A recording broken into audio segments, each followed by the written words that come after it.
Assalamualaikum warahmatullahi wabarakatuh. Nama saya Salsa Yandini dari kelas 10 keperawatan 1. Di sini saya akan menjelaskan kelenjar pada sistem endokrin.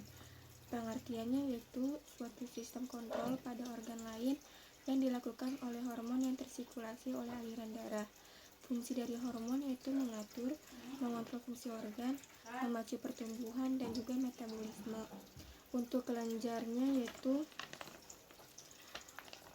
ada kelenjar hipofisis, pineal, tiroid, paratiroid, timus, adrenal, pankreas, gonad pada perempuan di ovarium dan pada laki-laki di testis.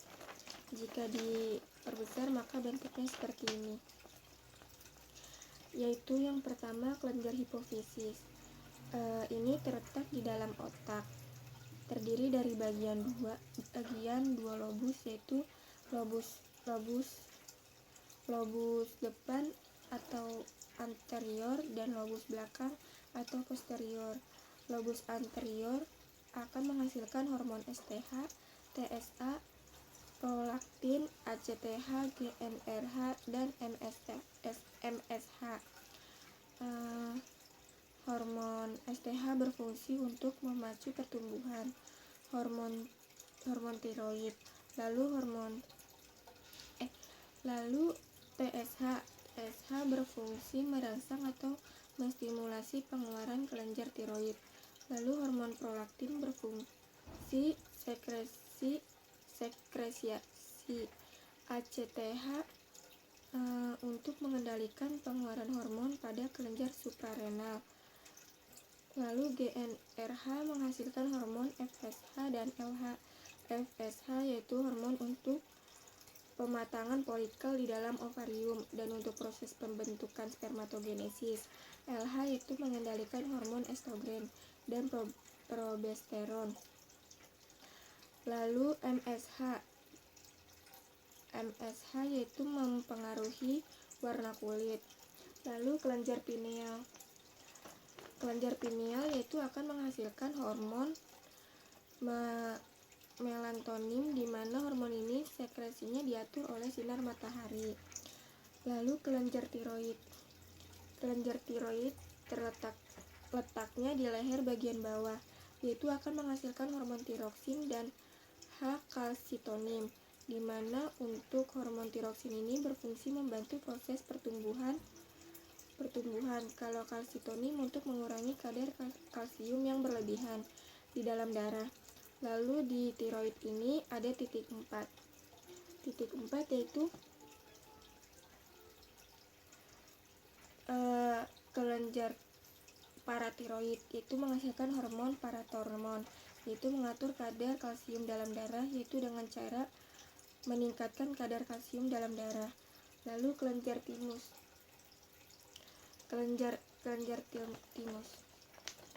menghasilkan hormon timosin, yaitu juga sama untuk mendukung proses pertumbuhan.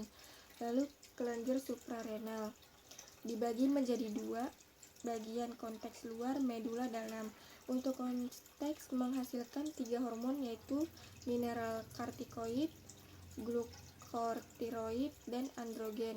Untuk mineral kortikoid untuk mengatur keseimbangan air, glukotiroid untuk mengatur metabolisme, androgen untuk sifat kelamin pada pria. Untuk medula menghasilkan hormon adrenalin.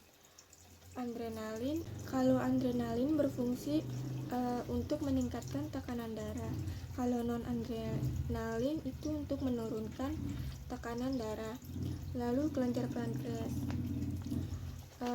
akan menghasilkan sel alfa akan menghasilkan glukagon, sel beta akan menghasilkan insulin, sel gamma akan menghasilkan somatostatik. Lalu sel F akan menghasilkan pankreatik polipepsida, yaitu untuk yang alfa fungsinya meningkatkan kadar glukosa, lalu sel beta untuk menurunkan kadar glukosa, lalu gamma untuk mengeluarkan somatostatik, lalu sel F untuk menghambat eksofim pankreas, Lalu yang terakhir yaitu kelenjar gonad. Kelenjar gonad pada perempuan di ovarium, di mana ovarium ini menghasilkan hormon estrogen dan progesteron, dan pada laki-laki menghasilkan di testis, yaitu menghasilkan androgen, yaitu untuk pembentukan sperma. Lalu pada perempuan di ovarium, yaitu kalau pada progesteron untuk penebalan uterus. Sampai situ saja penjelasan dari saya. Terima kasih. Assalamualaikum warahmatullahi wabarakatuh.